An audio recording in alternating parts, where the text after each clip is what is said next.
This is Blake Graham, Triple Diamond with Youngevity, here with Dr. Joel Wallach, the Dr. Wallach, and we're here to talk today about the principle of absorption. We know that with nutrition, it's not what you consume that counts, it's what you absorb, right? That's right. It used to be said, you are what you eat, but that's not really true. It's what you absorb.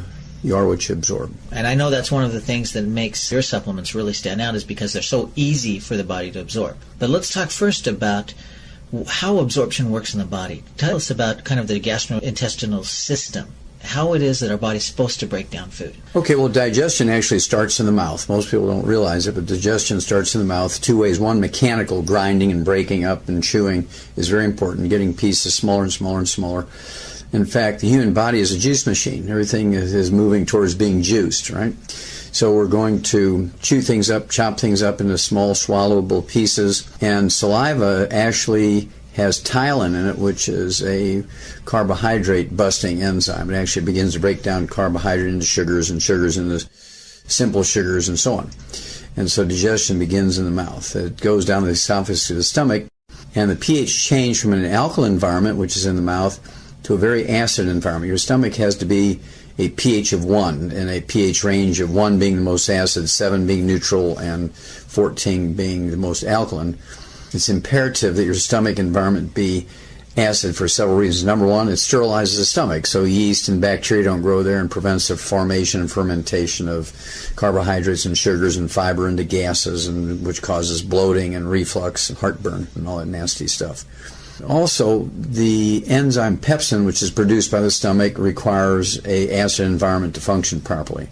Pepsin is the protein-digesting enzyme. It breaks down animal flesh proteins, plant proteins, including grains, eggs, and so forth, cheeses, milk. Any proteins are broken down into the simplest of amino acids by pepsin in the stomach.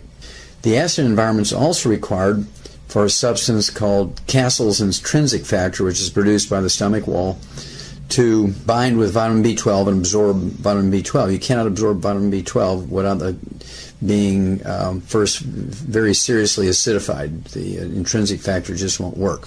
There are cells in the lining of the stomach that actually make the stomach acid. Hydrochloric acid they're called chief cells, and these chief cells require sodium chloride as the raw material to make hydrochloric acid. So that's kind of what goes on in the stomach.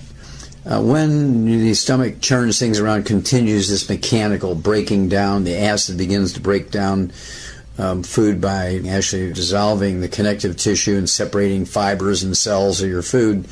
And then, of course, there's the pepsin digestive enzymes, which break down the proteins into polypeptides, long strings of amino acids, down to tripeptides, which are 3 amino acids, dipeptides, which are 2 amino acids. The goal is to get down to the simplest of amino acids, which makes protein digestion and absorption easier. Then as the food moves into the duodenum, some people say duodenum, but duodenum is how I learned it. The pancreas and the liver both empty into the common bile duct, which then empties into the duodenum. And the pancreas actually produces quarts of alkalizing mucus and bicarbonate, in the form of bicarbonate. And the purpose is to alkalize the duodenal environment because the pancreatic enzymes and the intestinal enzymes only work in an alkaline environment. So you got to switch from being very, very acid to very alkaline. So all enzymes are very pH dependent. Oh, absolutely. They work in a certain pH range, and if you get out of that pH range, those enzymes aren't as effective. Well, they become a non-factor. They're just zero. They will not work if they're not in the right pH range. And this is why we die from changes in pH of our cells. The enzymes in our cells don't work either, not only the digestive system outside their pH range. And if you get into acidosis, normally our body itself is supposed to be like 7.1 and pH just a little above neutral. And you get to be 7.3, you're in what's called alkalosis, you're in the hospital dying because all your enzymes in your cells stop. That's too high of a pH. If you get down to, say, 6.9 or 6.8 below neutral, you're on the acid side, you're in acidosis, you're in the hospital dying because the enzymes can't work in an acid environment either. So we've got very strong acid environment in the stomach, but once we get into the small intestine, the body actually shifts the pH levels, changes the environment because we have different enzymes going to work? Yes, you have a whole plethora, I guess is the word that Cher uses. Okay. A whole plethora of enzymes that are produced by the pancreas to digest proteins again, to digest carbohydrates down from long chains, hundreds of sugars, down to polysaccharides or disaccharides, which are multiples of sugars, 2 sugars, down to simple sugars, and break down complex sugars into simple sugars. It also has lipases, all the enzymes that are produced by the pancreas end in the suffix ase, A-S-E, and so if there's a peptase, you know, that's a pancreatic enzyme. Like lactase we hear about for breaking down lactose. Exactly. So all the ACE means they're pancreatic enzymes that are digesting long chains of things down to their simplest components for absorption down the pike. And once we break them down, then we still have to absorb them. That's correct. How does that work in the intestines? Well, I got one more piece going on here, and that is the bile coming down the bile duct, which is produced by the liver, the largest gland in the body, is designed to do 2 things. Number one, homogenize fats, take them from big, large molecules of fat down to little droplets in a very uniform fashion, purpose of which is to absorb fats. So when the fats are attached to bile salts, you absorb these fats easier. You go from large fats down to fatty acids, okay, or triglycerides, which is a 3-carbon glycerol with 3 long chains of fat on it. Triglycerides, that's where that comes from. And so the bile breaks all that down into the simplest of fats called fatty acids. Then the bile also helps you absorb fat-soluble vitamins, A, D, E, and K. Also, the bile from the liver helps you absorb cholesterol, the good fats, very important to everything from your cell walls to your brain to nerve insulation and storage of energy and so on. Then as this whole is kind of a soup at this point, it's called chyme, C-H-Y-M-E, and this soup moves down the intestine to where if the stomach and the duodenum or duodenum and the pancreas and the liver and the bile have done their job, now you just have this soup moving down the intestines. And instead of just being a smooth tube, the intestinal absorptive surface is magnified like 85 times by these finger-like villi, which stick up, and it looks like velvet when you open up an intestine with a knife and you look at with a naked eye at the intestine. But when you look at it under the microscope, this velvet is actually produced by finger-like villi, which have little blood vessels up in them, which then get the blood closer to the surface of the cells in the intestines. So when you absorb this, the molecules now of fat and proteins or amino acids and fatty acids and simple sugars, it goes through one cell in the intestine right into these little blood vessels, little capillaries if you will, then into the bloodstream, which then goes up the hepatic vein in through the liver for the most part. And the liver pulls out what it wants and then distributes everything else. When we talk about these villi, I've seen slides and it looks like, almost like imagining a visual of carpet fibers, right? And That's on correct. each of these carpet fibers, then there are individual hairs that stick out. Microvilli. That actually, again, you said increase the surface area of the That's stomach correct. by 85-fold. Yes, that's correct. And also they have a certain amount of muscle in them so that there's this peristaltic waves of the muscle in the intestine squeezing things along, just like you would, take one of these large, long balloons and you'd take your fingers and you would just kind of move, say, the narrow part of it down. You can, how these magicians do that with these long balloons, make little animals and things by moving the narrow piece up and down the balloon. With their hands. Well, the muscles in the stomach do that, the muscles in the intestinal walls do that, and the muscles in these little villi do that. Additionally, there's a wave-like motion. In addition to this large muscular motion, there's also this wave-like motion of these villi that move things along. And also it opens up the space between the villi so more stuff, more of this chyme can get down in between them and be exposed to the surface area. Now, is that why when people have inflammation, it really decreases the absorption area? They get inflamed and food can't get down between there? And that is correct. That's one of the things that happens when you have inflammation for any reason, whether you have an infection like salmonella, you get a salmonella infection, or you get food poisoning and everything comes out the other end because you can't absorb it. These little villi swell, as you can imagine. Right. They swell and it closes off that space in between them, as you point out. And even the tips of them get all inflamed and swollen, and so they cannot perform their function, or absorption is reduced to almost zero at that point. Now, what's the role of the good bacteria in our intestinal tract? What does that do for our bodies? Well, the good bacteria, 99.9% of them are in the colon. They're not in the stomach, which is sterile if you have the right amount of acid. They're not found in the small intestine if you have the right amount of alkali. And so the good bacteria kind of survive. I mean, let's say you swallow 1 million probiotics, maybe only 20,000 get through your stomach because the acid kills them all. Right. Okay? Then out of the 20,000 gets into your small intestines, maybe another 10,000 die because of the alkaline environment. So that maybe only 10,000 make it to your colon. But when they get there, that's the perfect environment for them, pH-wise, oxygen-wise, and so forth. And they begin to flourish and reproduce themselves, and 10,000 will become billions.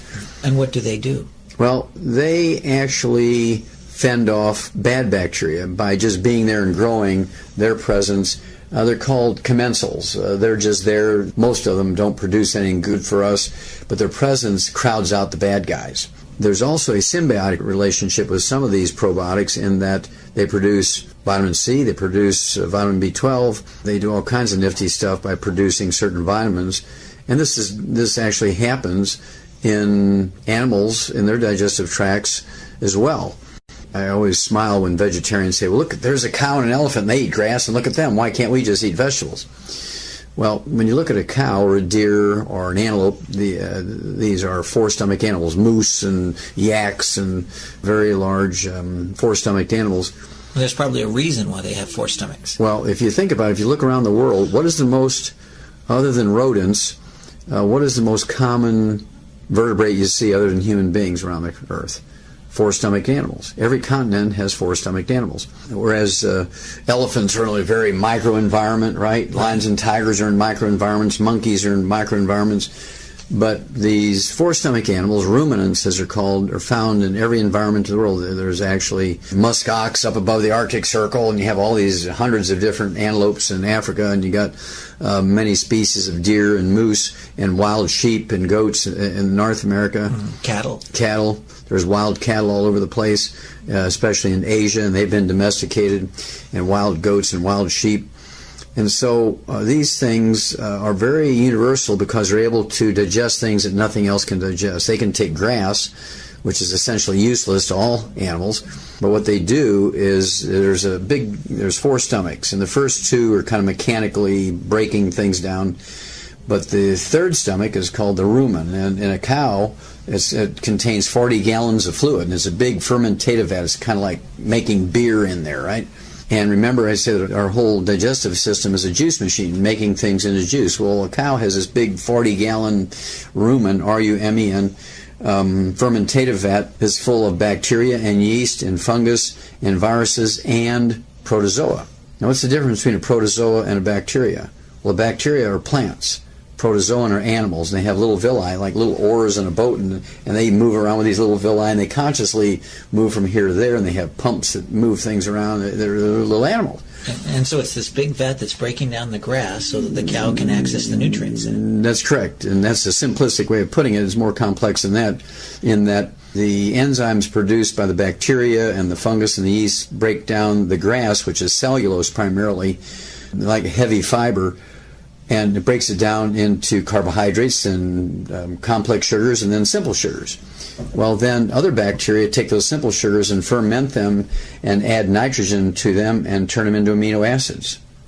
What happens now, here's these paramecium, these protozoa, which are animals, not bacteria, not plants. And so now these protozoa, these little animals, can actually take these amino acids and turn them into protein for themselves. Then they also can take inorganic minerals and convert them, the bacteria turn them into chelated minerals, which are inorganic minerals that are combined with the amino acids, right? Now these little protozoa can use them, minerals for themselves, and then the cow eats the little animal. Goes into the fourth stomach. So in the end, the cow is a carnivore. The cow is eating little animals in the fourth stomach called an abomasum. So the cow is eating grass to feed the little animals. Yes, now you got it. And that's why the theory of vegetarians is incorrect. Because we cannot survive eating vegetables. So cows and all ruminants, whether they're a giraffe or a wild cow or sheep or goat or deer or moose or yak or muskox, or any of these four-stomached animals, the common thing is, you hit it exactly right. They're eating this grass to feed the little animals, which they then eat. Wow.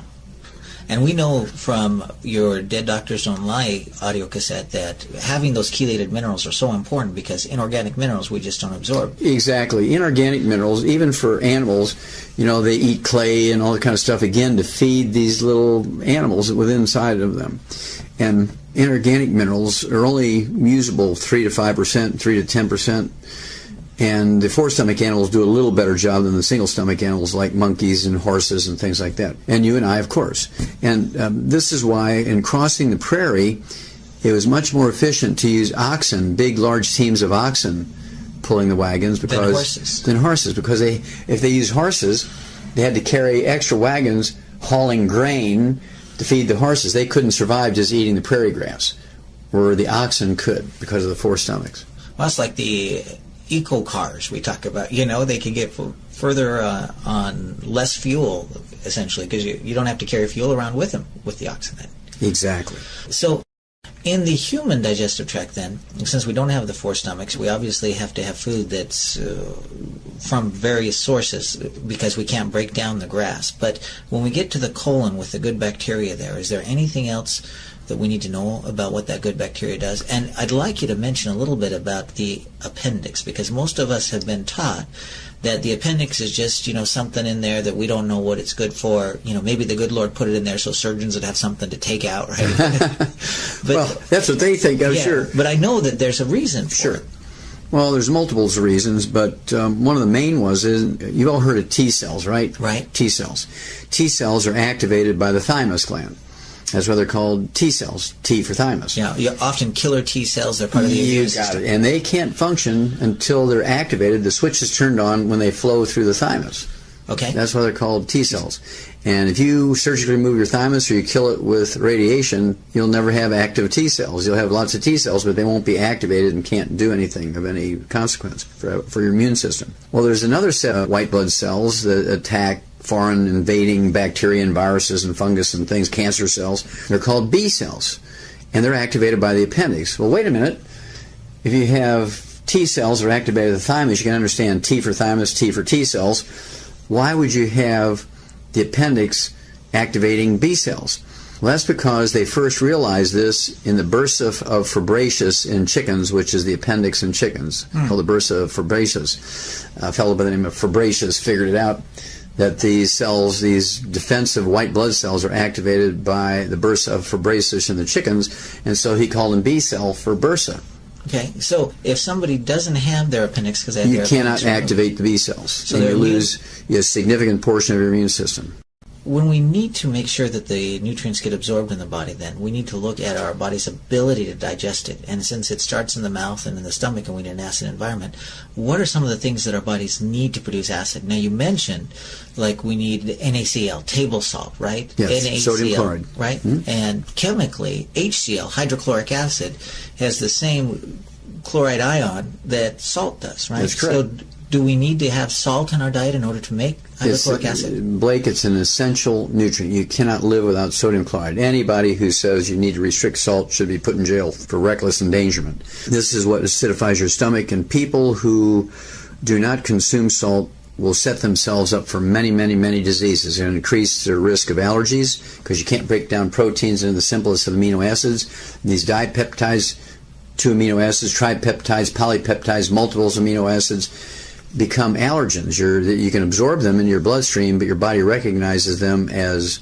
oranges or beef or eggs, and so what happens is you get allergic to those foods when you cannot fully digest them down to the simplest of amino acids. They're treated like foreign invaders. Exactly, so it's a real hazard. And so it's imperative that you have stomach acid. There's actually specialized cells in the stomach called chief cells. You actually recognize them on microscopic sections of the stomach. They're very distinctive and very separate from just the standard cells in the stomach. Like I say, imperative, nothing happens, and also acidifies the minerals. For instance, you can be supplementing with all the iron you want. I mean, with tons of iron, and you can still be iron deficient if you don't have enough stomach acid to then acidify that iron so that it is usable, absorbable in the body. Just like we said before, it's not what you eat, it's what you absorb that counts. Exactly.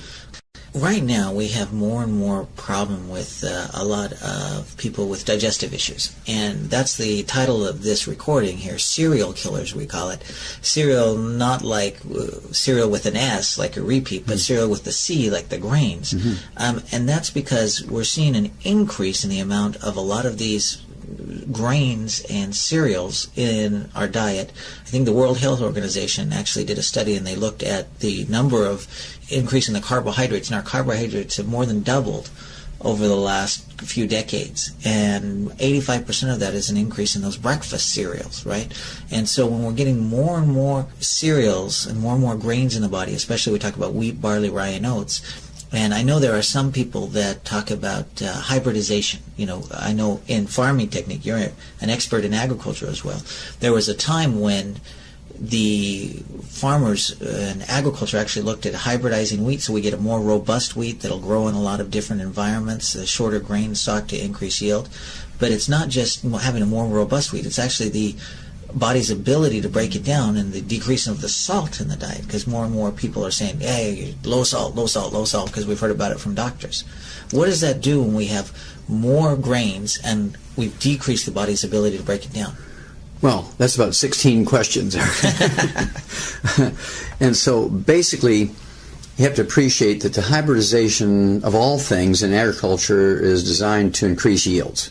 More, as you say, the word more robust and able to fend off enemies like bugs and smut, which is like fungus and things of that nature. Grow in environments where it couldn't grow before. Maybe, but also what happens is you give up something when you hybridize a plant. Anytime you inbreed it or hybridize it, you're giving up something to get something.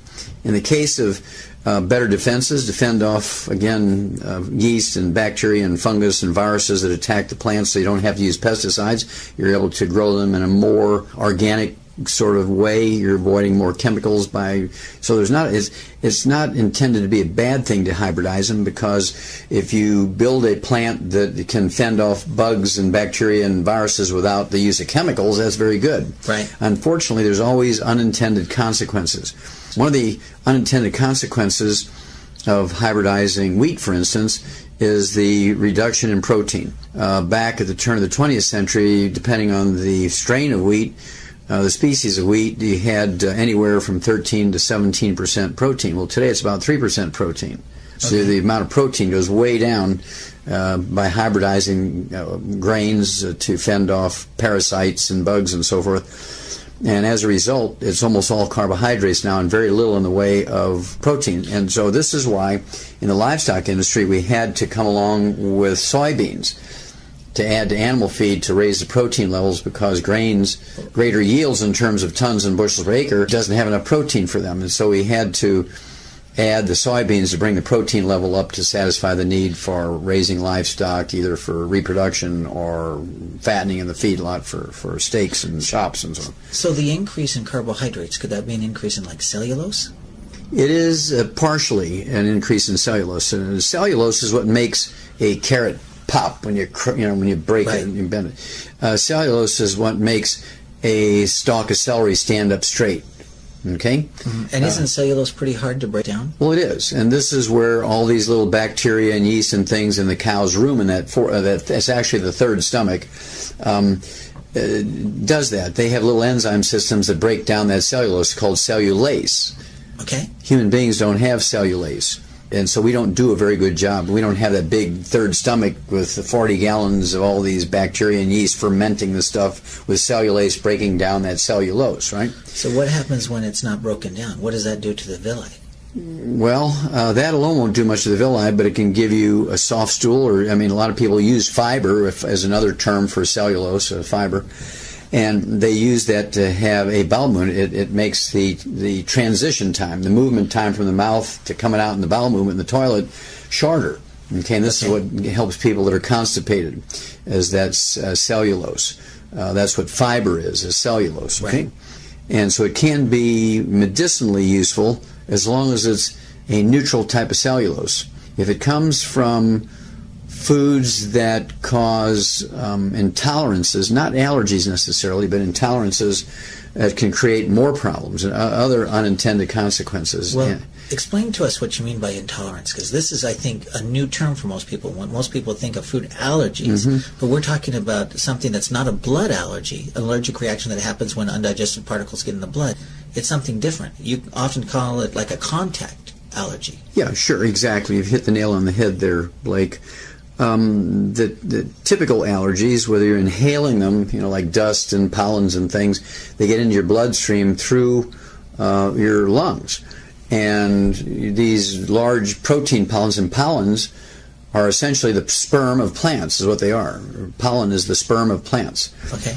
And it travels through the air to fertilize the eggs. The flower is sitting there waiting, and that's why bees go from flower to flower, taking the sperm from one flower into the ovary of the other flower. That's how that works. And the pollen is a very high protein thing, and we actually have some great pollen products of pollen burst, right? Right. It has flower pollen, not bee pollen, and as a result is less allergenic than bee pollen, because bee pollen has bee spit and bee pee that becomes a sensitizing factor in its own right. As these relatively large biochemical protein or polypeptide products get in your blood, it sets up an immune reaction, and your body recognizes these proteins as being eggs and cabbage and beef and fish and shrimp, so you become allergic to them. You set up allergies to them because your body's trying to protect you from this foreign invader, perceives as a foreign invader. And that's because... Well, it's a protein, and you're not supposed to be able to absorb whole proteins. Okay. We're supposed to absorb only simple amino acids. Otherwise, they set up these allergies. Well, intolerances are different. As you point out, there are contact things. There are a lot of people who can't wear certain metals in rings and jewelry and bracelets or watches or eyeglasses. Called nickel will set up almost like an eczema where that metal touches. That's a contact allergy. Another one I like to use as an example is poison ivy. If I have a theater with 1,000 people in there and I test them for a poison ivy allergy, I guarantee you nobody in there will be allergic to poison ivy because they're not eating it every day and so on. On the other hand, I guarantee you they're all intolerant to poison ivy because poison ivy actually produces and releases a toxin to defend itself against foreign invaders. It fends off bugs. You never see bugs eating poison ivy. Right. Okay, you never see animals eating poison ivy because after one time they won't do it again. Right. And that's its defense. That defense, that intolerance to that toxin or that poison or that contact poison that's produced by the poison ivy, it makes your skin have almost an eczema, dermatitis, or psoriasis-like reaction. Now, the same thing happens when you consume foods you're intolerant to, not allergic to, but intolerant to, because this food will produce a contact intolerance, contact allergy, if you will. You don't have to absorb it to react to it. Right, so it's a contact allergy, not necessarily just on the skin, but contact with the intestinal lining. Yeah, and I don't like to use the word allergy because it's not a true allergy, and people, well, we tested you for a wheat allergy and you're not allergic to wheat, but you're still going to be intolerant. To that gluten, okay? And so you have to really use the correct words here, otherwise people say, oh, my doctor tested me for wheat allergies and I'm negative. Well, you can still be negative to wheat allergies and be intolerant to wheat proteins. Okay. Well, it's two totally different things. Before we go into what's happening there with that, just to reiterate, we're seeing more and more wheat, and people think eating healthy means eating whole grains, and so we have a lot more wheat in our diet, and at the same time, with the decrease of salt, with it maybe we talk about the minerals in the soil, and fewer minerals in the soil tends to mean fewer enzymes in the plants when we eat them, and so they're harder to break down. Do we see that happen? We don't require enzymes in plants to break down. That's a myth. Okay. We don't need enzymes in our food. Okay, because we produce our own enzymes. Yeah, if you're getting all your nutrients and everything's perfect, you're producing all the enzymes you can eat. Everything you eat without enzymes in it, and you'll be fine. Right. Okay. But your body has to, in order have to... raw materials. Right. And in order to have the enzyme that breaks down wheat work, you need a pH of about, you said 1.5, 1 to 1.5 pH? In the stomach, that's correct. So super acidic environment. What happens if you don't have that strong of stomach acid, if you haven't been eating salt? Well, then the pepsin won't work. It won't digest wheat, barley, rye, and oat proteins, or egg proteins, or fish proteins, or clam proteins, or any kind of proteins down into the simplest of amino acids. So we get undigested wheat, barley, rye, and oat protein that's into the intestines. You got it. Now it becomes a dangerous chemical. Okay. It's like little slivers that go down there and become kind of, and then they create. It's not a mechanical thing. Okay, more than just a mechanical. Yeah, and slivers implies to me mechanical stuff like splinters and and microscopic splinters, and so it's not slivers. So I wouldn't use the word slivers. It's actually a protein. It's a microscopic droplet of protein. Okay. So it hasn't been digested. It touches these villi, and what happens? It's like poison ivy. Okay, this is like a toxin of poison touching that villi, and it swells up. And because it swells up, we've cut down the ability of the food to get you reduce the surface area, right, which messes up our absorption. Plus, when that villi swells, it not only swells on the outside to close off that space in between the adjoining villi, but it also squeezes the blood vessel on the inside, because the swelling also goes the other direction. Okay, on the inside, it shuts off that blood vessel, so even if you can partially absorb some of that food, it doesn't get into the bloodstream because there's no blood in there anymore. Okay. There's no circulation. And this is why you have problems in another way when you have what's called celiac disease. The villi actually die, and they will die. Because of cut off circulation? Exactly. Okay. And they die, and so now you're losing 10%, 25%, 50%, 75%, 80%, 100% of your absorptive surface. And now your intestines are just a tube, and there's actually scar tissue right behind all those dead villi, trying to protect you from the invasion of the bacteria and acids and alkali and all this other stuff. Now, when you've done all of these autopsies on both people and animals, did you see this? Oh, yes. It's very dramatic and very easily diagnosed at autopsy or biopsy, and so you can actually feel it when you do surgery. You can run your hands down the small intestines, and you can actually feel areas. And this doesn't happen all at once. It's not like turning on a switch, turning off a switch, like all your intestines go at the same time. A small baby, when they're born, if the baby is sensitized to gluten, the mother's eating wheat and she can't digest them properly, and she has asthma, and she's got things like eczema and other symptoms of celiac disease or irritable bowel syndrome or inflammatory bowel disease, ulcerative colitis or Crohn's disease. These undigested wheat proteins, barley, rye, and oat proteins called glutens, it's a gluten category, will come through the stomach down into the intestine. It will actually touch those villi. They will begin to become, and they actually act as a poison. So those villi shrink, swell up, and there's scar tissue that's formed there. And when this happens, you get, it's almost, again, like eczema on the outside, and your intestines will crack and seep fluid and serum and stuff, and it's a mess in there. Is that leaky gut syndrome? Yes. We hear about? It can be called leaky gut syndrome, is another name for it. Okay. And doctors will call it leaky gut syndrome, but they won't really make the connection that it's caused by this gluten intolerance. Okay. So we've got inflammation that decreases absorption area and shuts off the blood supply. The blood supply to the villi. We've messed up the absorption. And you mentioned that these are often characterized by a lot of essential fatty acid deficiencies. We know essential fatty acids aren't micronutrients, they're macronutrients. Yes. So your body needs a lot of them.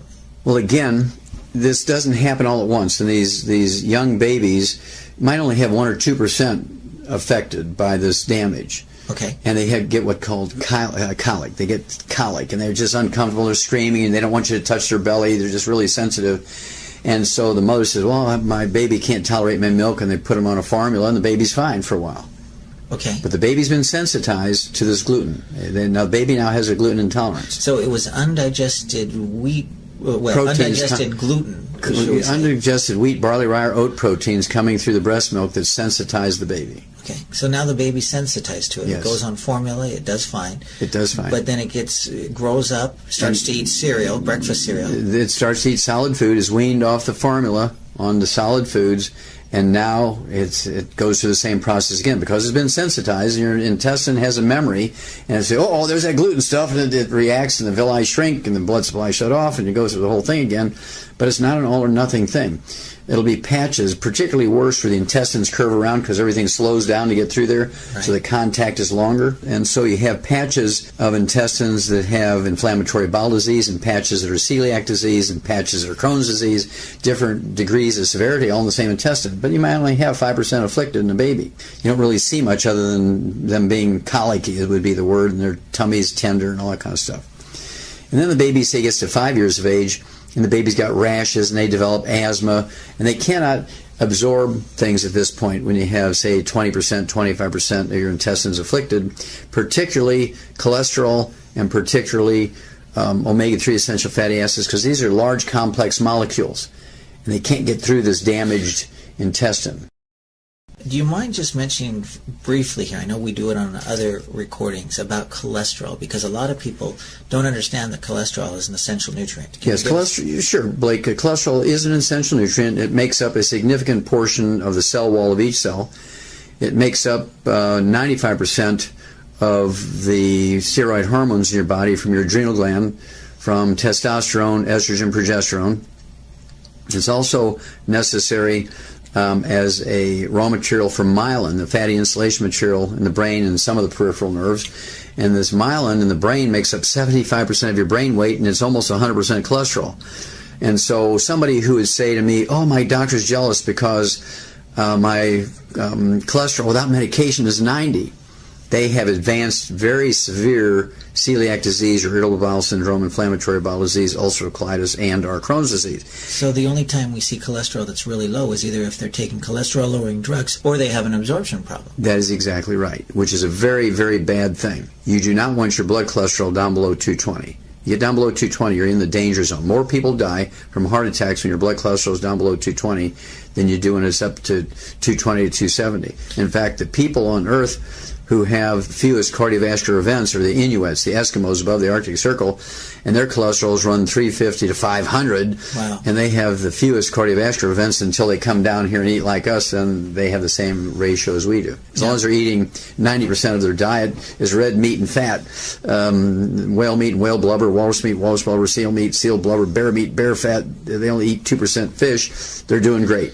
Yeah, but they come down, they get a lot of grains, they develop absorption problems. And they're stir frying and frying, right, and they get exactly. They fry stuff and they clog their arteries because of the inflammation caused by the bad fats contacting the artery walls, and they get arteriosclerosis. Now, for the people listening to this recording, I know one of the things that we often talk about as a sign to how you can tell if you have a cholesterol or an essential fatty acid deficiency is if you ever go in a room to get something, and you get to that room and you can't remember what it is you went to get, that could be a sign. That could be a sign. You can also get cracks in your heels. You can have dry skin. You can have eczema. You can have cracked cuticles. You can have hangnails.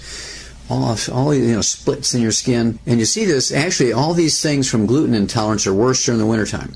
Okay. Always worse during the wintertime. Because our bodies obviously need more essential fatty acids to keep the moisture in during the wintertime when it's cold and it's dry.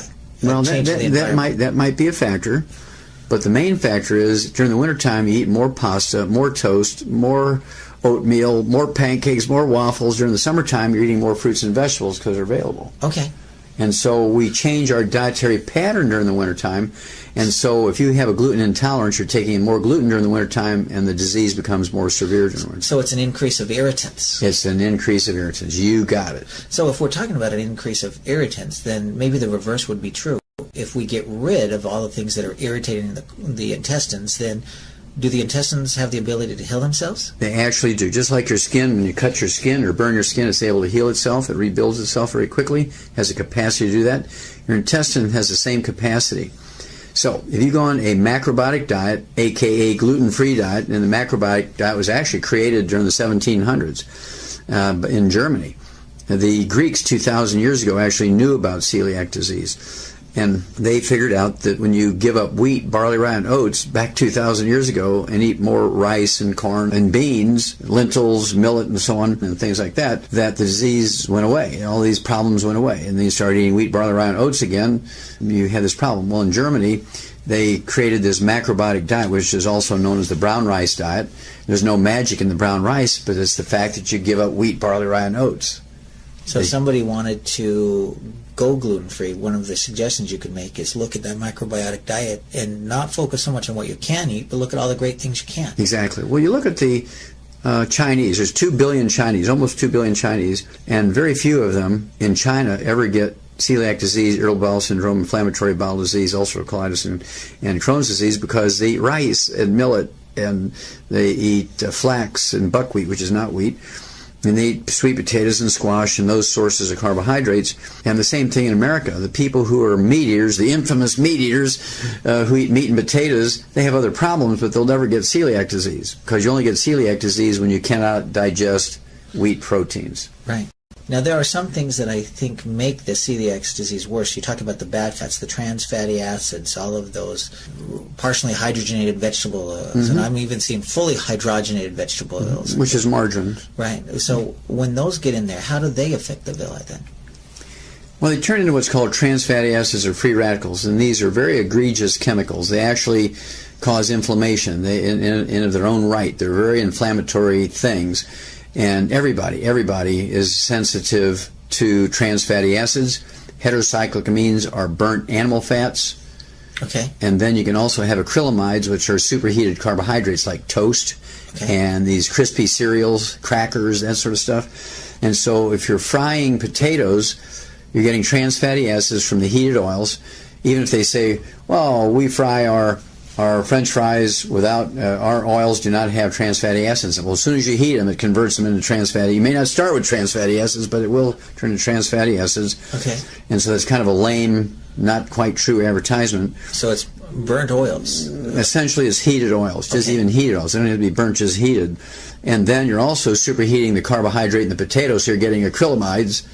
Okay, double whammy. A double whammy. And if you go the other way and you're using animal fats to fry things in, okay, which some of those fast food places do because it really tastes much better to fry potatoes in animal fats, you're getting heterocyclic amines because you're burning animal fats. You'll get trans fatty acids, you'll get heterocyclic amines, and you'll get the acrylamides, all from French fries that are fried with animal fats. And I know that's why you encourage people, if you're going to use any oils type for in cooking, that they use butter and do it on low heat so the butter doesn't turn brown. That's correct. You cannot fry with butter. I prefer that you cook everything by roasting, stewing, baking, make soups out of things. Even when you have vegetables you're going to steam, I will then put a pat of butter on the steamed vegetables.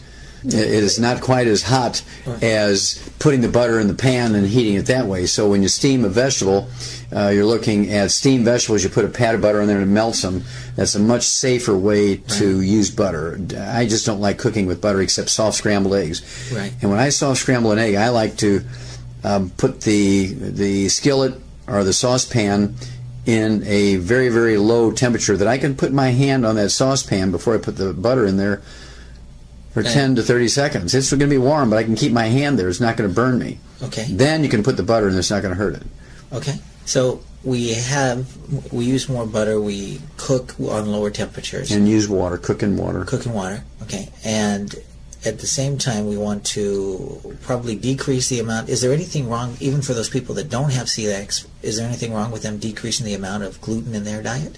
See, here's the thing. If you're eating a lot of gluten, if you're eating a lot of grains, wheat, barley, rye, and oats, cereals, pancakes, pasta, breads, Pop-Tarts, those kind of things, you're in danger, you're in jeopardy if you're restricting salt because you cannot make as much stomach acid, and as a result, the pepsin doesn't work, and then you cannot digest the wheat proteins down to the simplest amino acids, so those large chunks of gluten come down there and cause problems. Let's talk about some of the symptoms of that, because I know we see people with acid reflux or heartburn.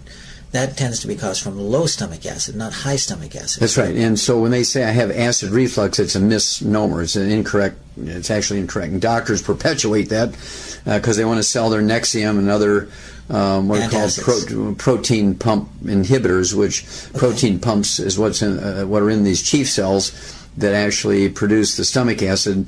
And so things like the purple pill Nexium, they poison those chief cells. Yeah, essentially that's what happens. They poison the chief cells so they can't make stomach acid.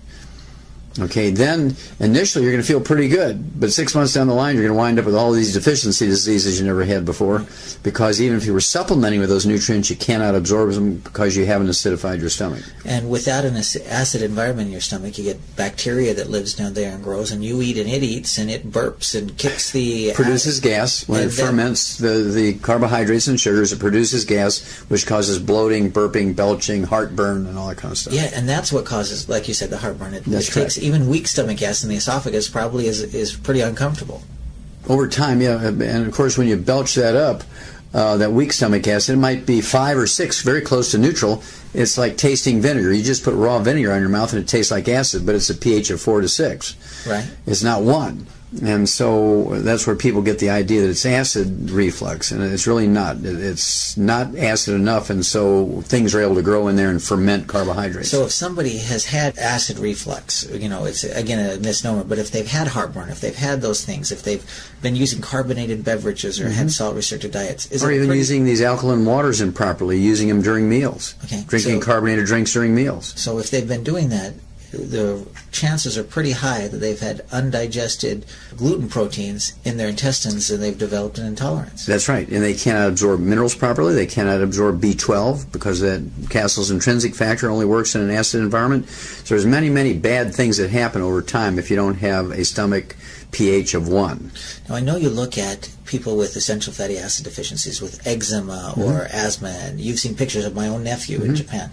And what happened with him when he was young, and they put the steroid creams to try to deal with the eczema, get him on the essential nutrients, more essential fatty acids, get the mother off the wheat, and things change. But what are some of the other symptoms? I know that you talk about people with multiple diseases that are very different diseases, like a calcium deficiency is the same time as they have a copper deficiency is the same time they have other things. That can be a sign of an absorption problem. Absolutely. And, of course, you see this in a hair analysis. When you look at a hair analysis, which can look at, they say, 30 to 50 different mineral levels in your hair, if they're all below normal, you know you have an absorption problem because that's not a natural thing. Some of them are going to be in the right in the middle of where you should be. Some are going to be a little high. Some are a little low. Some are in low normal. Some are in high normal. And so, you know, it should look like a stock market chart. But if everything's below normal, if you just kind of like a flat line, that means you're not absorbing. Okay. So you can actually use a hair analysis as a non-invasive, very economical test. Now, other things we see is we talk about if you've got a lot of bad bacteria in your colon, you get a lot of smelly gas. You can have sulfurous gas because they produce sulfur dioxide, and also the bad bacteria produce waste products. You know, they pee and poop, and it's called bacterial toxins. And this is where you get food poisoning. If you have, for instance, a staphylococcus food poisoning, it produces a toxin that's very, very quickly, you'll be on your hands and knees throwing up and having diarrhea. You'll be a mess, headaches, and just really feel bad, and it can wind up killing you. And you can get that within hours after you consume staphylococcus poison, food poisoning. On the other hand, salmonella food poisoning usually takes 12 to 24 hours after you consume salmonella bacteria for them to produce enough toxin to cause food poisoning. And so you can tell without even doing the culture whether it's a staph or a salmonella based on the timeline. Yeah, the timeline when you eat something and when the food poisoning occurs. Well, what about copper deficiencies? Do you see people with celiac disease and absorption problems have a lot of gray hair? Is that common? Well, sure. They're going to have a lot more symptoms of copper deficiency, iron deficiency, omega-3 essential fatty acid deficiencies, folic acid deficiencies, which can be very bad in women who are in the age where they can, childbearing age. If you have a folic acid deficiency, even if you're eating lots of salads, you can have a baby born with spina bifida. Wow. If you have a zinc deficiency because you cannot absorb it, you're supplementing with zinc, you can have a baby born with a cleft palate or heart defect. You can have a baby born with Down syndrome because you cannot absorb zinc. And so these things are absolutely paramount to have optimal absorption of these nutrients. And so you have to pay attention to each digestive compartment: acid in your stomach, alkaline in your intestine, healthy bacteria to fend off the bad guys in your colon. And it's actually a lot of work to make sure all that functions properly and everybody's happy getting all the raw materials they need and keeping the bad stuff away. And this is where the trilogy of books, Let's Play Doctor, Let's Play Herbal Doctor, and the Passport to Aromatherapy come in. This is where the book Immortality comes in. This is where the book Dead Doctors Don't Like Them. I mean, they all talk about these things sometimes in segments. And there's another section in the book Rare Earths Forbidden Cures which talks about hair analyses and talks about how when all the minerals on a hair analysis are below the low normal line, that means you're not absorbing. And, I see thousands of these a year. And now we're seeing tens of thousands, maybe millions a year. Because it's going up because people are eating more grains and people are being told more and more by doctors to avoid salt. So that combination is very bad. So if somebody is using the 90 essential nutrients, we know if you give your body what it needs, it'll do some amazing things. That's correct. Okay, so you're doing some troubleshooting there. Using it, most people are going to get results when they absorb it, but if they're not getting results, the first thing we look at is, are they absorbing it?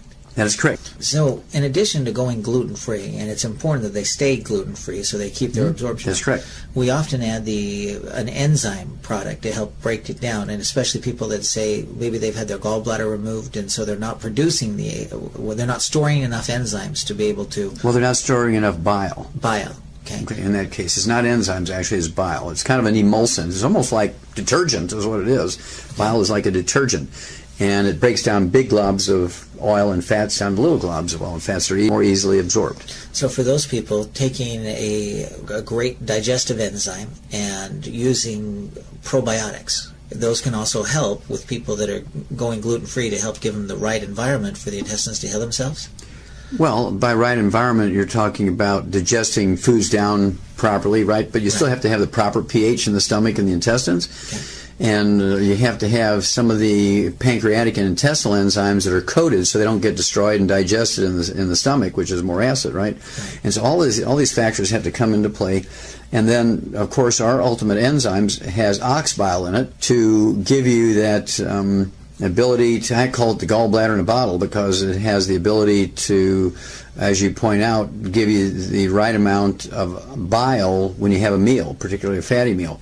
Now, to know how bile works, what I want you to do is take and put some like salad dressing oil or even corn oil or something like that in warm dishwater, and it just forms a coating over the entire, kind of like a blanket over the water, surface of the water. You get this oil that's just equally distributed.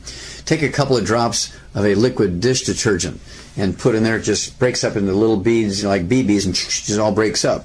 And that's what bile does to the fats in your diet. So how many enzymes and how often should a person take them? Well, I like them optimally to take, say, 2 at the beginning of a meal with a couple ounces of water. Our ultimate enzymes, which has the ox bile, the pepsin, the betaine hydrochloric to make stomach acid. It has the enzymes from the pancreas, pancreatic enzymes. It also has plant enzymes. It has bromelain from pineapples, and it also has papain from the papaya, which are very nice enzymes from plants. We don't need them on a daily basis, but if you have a digestion problem for a support, just like putting a cast on a broken leg, they're used as medicinally in that fashion. You don't need them all the time if you don't have a problem, because you'll make your own enzymes. What about the FlorFX? How often and how many should the person use the FlorFX? I like to use the FlorFX. I like to use the Nightly Essence. I like to use even the Triple Treat Chocolate, which has probiotics in it. Oh, that's great to use probiotics, too. Yes. And you can use those as often as you want. They do not have to be consumed with meals, and actually it's better if they're consumed in between meals because you have less stomach acid, so more are going to escape through the stomach without getting digested and killed. Now, I've seen oftentimes people be encouraged to take, say, 3 Flora right before they go to bed and 3 with breakfast. Right, and that's why we call Nightly Essence. Nightly Essence, you're supposed to take it before bed. Right, okay, great. So, in addition to that, this is, again, these aren't standalone products, but they go with the 90 essential nutrients, correct? That is correct. Now, I do have to make sure we say this. When you have celiac disease, and again, this is a progressive thing, it's going to get worse and worse and worse over time. When you get up to where you're 20, 30 years old, and you got 50% of your intestines afflicted, you're going to have 20 diseases. You're going to have eczema, you're going to have asthma, you're going to have periodontal disease, you'll be infertile, low sperm count, you'll begin to get headaches, unexplained headaches, you get low blood sugar, low thyroid, you're getting bone spurs, you're getting kidney stones. All this stuff is happening. You're going to 18 different specialists because you can't absorb those nutrients. There's nothing that says you can't have 50 different nutritional deficiencies at the same time. Now, what are some of those historical cases? You know, you talk about a lot of famous people that a lot of the audience is probably familiar with that have had these absorption problems. You know, Karen Carpenter, she had an eating disorder called anorexia. Well, anorexia is a self-imposed restriction of consumption of food because you feel bad when you eat food. And almost always is because they have celiac disease and they feel really, really bad when they eat wheat, barley, rye, and oats. And so they just give up eating and they keep going downhill. And they feel pretty good when they're fasting or eating lettuce, and then they start eating breads and whole grains again because they know it's healthy, quote unquote. And then they get sick again, they stop eating. And so there's this downward spiral. They may level off for a while, for a couple of months, and then they start eating those whole grains again, they drop down lower, and over a period of years, usually in their 20s and 30s, they will be really seriously ill with anorexia, and some people can't give up eating, and so they'll throw up the food, and that's bulimia, they realize that if I throw it up, then I don't feel bad. But if I just eat it and leave it go down through my intestines, it feels like somebody's pulling a dry rag through my guts, is how they describe it to me. Now, could obesity also be a result of poor absorption? Oh, absolutely. Because sugar is a very small molecule, and you can absorb sugars and get lots of calories in that fashion, but you cannot absorb minerals, you cannot absorb essential fatty acids, you cannot absorb cholesterol. And mineral deficiencies are what cause the insatiable cravings, the munchies. In animals, it's called cribbing or pica. And as soon as you're taking in enough minerals that you can absorb, all those cravings and munchies go away and you lose the weight. Yes. And the portion control becomes easy to accomplish. But you have to give up the gluten for your intestines to heal to then be able to absorb the minerals. Now, are there nutrients we can take to help the intestines heal? Well, glucogel is a, again, very good source of collagen, okay, which is the connective tissue. And so it's a source of raw materials for the connective tissue part of the intestine to heal. You know, the things that the villi sit on is a connective tissue, essentially. It's like the foundation of a house or a slab that you build a building on. Okay. And that's what the connective tissue is. And all these things are actually welded to that connective tissue. Okay. And the connective tissue, when it gets irritated, it forms deeper and deeper and thicker scar tissue, which makes it even more difficult to absorb things through that scar tissue layer. Kind of like a callus. Yeah, it could be a callus, absolutely. But if you quit irritating it, how long does it take for those things to optimally, if you're really, really good about staying away from everything, gravies, and even making sure croutons don't find their way into your salad, and you pick the croutons up, there's still crouton dust in the salad, or you go to a health food store that sells bulk grains, and there's always somebody there scooping grains into a plastic bag, and then they throw that plastic bag on the belt that takes their food to the cashier, then you put your food on there. Or maybe you're a farmer and you're gluten-free in the household, but your husband or son or somebody's been outside in their clothes mixing cattle feed that has wheat, barley, rye, or oats in it, and then they come in and they throw their clothing in the laundry with yours. You're going to be constantly exposed, even though you think you're not. And so it's very, very important to, you got to be really gluten-free to get maximum benefit. But under optimal conditions, you're avoiding everything that has gluten in it. It's going to take anywhere from 60 to 90 days to see recognizable benefit, and it might take anywhere from 6 months to a year to get perfect 100% healing. Okay. Would taking extra essential fatty acids, would that help speed that process of rebuilding? No, but what it does do is make sure you're absorbing more of them. It's just a matter of concentration. The more you're throwing at it, the more you get through. And so it can actually increase your risk of stroke, because the essential fatty acids, one of the things it does is prevent abnormal blood clotting, which results in strokes, deep vein thrombosis, pulmonary embolism, coronary thrombosis, thrombotic stroke. And so if you can't absorb omega-3s, it increases the risk of stroke. It increases the risk of stroke. So this is why people die from celiac disease. And that's one of the things I know with the risk of stroke and heart disease, that you actually fought with the FDA, so we can say that increasing your omega-3 essential fatty acids decreases the risk of heart disease. You got it. Well, is there anything else that people need to know? The basics are be on the 90 essential nutrients. If you have digestive issues, stay away from gluten. Yes. Adding some enzymes and flora can be good. Anything else? Yes, I would wean kids off of, and you hear grandmothers will tell you, well, don't give your kids wheat until they're a year old, right? You hear that kind of stuff. That's because their little digestive tracts aren't prepared for those kinds of things. But if I had my way, nobody under 10 years old would eat grains. Okay, so no, instead of pancakes or breakfast cereals, we'd have more or eggs. Toast, or pasta, or crackers and croutons and hamburger buns and hot dog buns and muffins and cake and cookies and all that kind of stuff. I would have them only eat like an Oriental. They're going to be eating sweet potatoes and rice and millet and flax. More vegetables. More vegetables. Eggs for breakfast. Nuts. Nuts for snack. Great fats, healthy fats. Very little carbohydrates except for peanuts. I don't like peanuts because they have two bad things. One is a lot of carbohydrate. They also have a poison in them called aflatoxin, which causes liver cancer and liver cirrhosis and can cause sudden death. if you get a big enough concentration of aflatoxins, which is a byproduct of an infestation of a fungus in stored peanuts called aspergillus, essentially bread mold. And I know you've actually had some research on that bread mold, and wasn't that the cause of all of these bears across the world that were dying in zoos prematurely? Yes. Well, when Marlon Perkins picked me to do that study, to do all these autopsies in the zoos, the first thing he told me was, look, we have a problem with bears, and one of the things I want you to do is look at why all the bears around the world in zoos are dying of liver cancer, and they only live to be about 30 to 35. They all die of liver cancer. Out in the wild, they can live to be 60 years of age. So what's going on there? Well, I had just learned about aflatoxin because it was a very bad year for soybeans, and there wasn't enough soybeans in America, like in the summertime, to make turkey feed so you could have turkeys for Thanksgiving. Right. And so people who were making turkey feed for the turkey growers used boatloads of a peanut meal from Nigeria to replace the inability to get soybeans that year because there was a drought or something.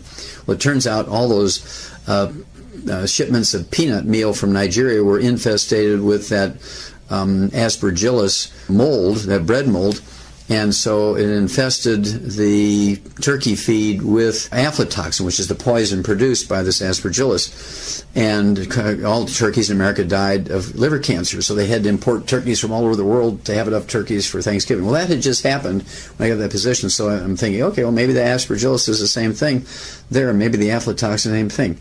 And you can recognize aflatoxin in food by getting in a completely pitch dark room, absolutely no light, and getting a black light, which is essentially an ultraviolet light, which they use in discotheques. They have all those luminescent lights, and really pretty yellows and oranges and purples and greens and blues. Well, these aflatoxins will fluoresce like that. So you can take a slice of bread that just looks like Wonder Bread, you get in there in the dark and you put that UV light on it, it'll fluoresce golden yellow and orange and green and blue. It's just very scary. Okay? And so I started doing that, and I would write letters to all these zoos, and because we didn't have faxes and emails in those days. We're talking about the 60s, right? And I'd say, well, what are you feeding your bears? And we're talking about a 1,000-pound animal, a lot of expense to feed a bear. So they'd go to these thrift stores, bread thrift stores, and get the week-old and 2-week-old mold-infested bread, and they'd pay them a nickel a loaf for it just to get something for it. And they'd feed the bears that. Well, it's all infested with the aspergillus and the aflatoxins. So we just switched them over to dog food, like dry dog food in 50-pound bags, and the liver cancer in bears stopped overnight. And this was more than just one or two zoos. We're talking every zoo. Every zoo in the world. Because every zoo in the world fed bears old moldy bread. And so what happened to the lifespan of the bears? Well, now they live up to 50 to 60 now instead of 35. Fantastic. And so that was a very quickie. That was one I got in there in the first couple of weeks. I figured that one out and said, well, this isn't all that hard.